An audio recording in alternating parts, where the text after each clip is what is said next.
Ready হয়ে বেরিয়ে পড়েছি বার্থডে ডেকোরেশনের কিছু আইটেম কেনার জন্য। তো আমি আর ভাই বেরিয়ে পড়েছি, গিয়ে আমরা চলে গেলাম পেট্রোল পাম্পে।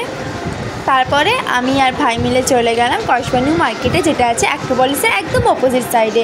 দিয়ে আমরা ফার্স্ট ফ্লোর আর সেকেন্ড ফ্লোরে কিছুই পাইনি। তারপরে আমরা গেলাম থার্ড ফ্লোরে।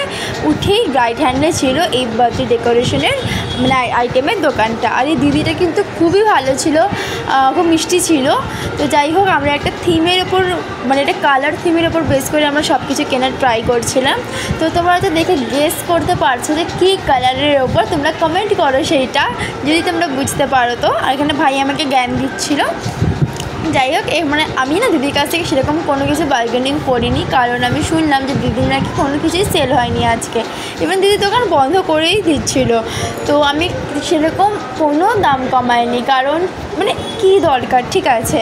তো তারপর এখানে আমি ক্রাউন দেখছিলাম আর আমি নিজে পরে দেখছিলাম। তো ভাই আমাকে বকলো, মানে তো আমার ভাই কম দাদা বেশি, মানে আমার বাবার সমানও আমার কাছে এরকম টাইপের।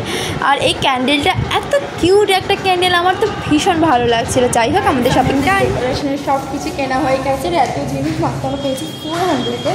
তো চলো, যেদিন সাজাবো তখন দেখা যাবে। আর তারপর চলে গেলাম শর্মা স্ন্যাক্সে, সেখানে ভাই খেলো চা আর আমি খেলাম সিঙ্গারা, আর ভাই প্যাক করে নিল সম্পাপি। তো চলো, টাটা অ্যান্ড স্টে টিউনড।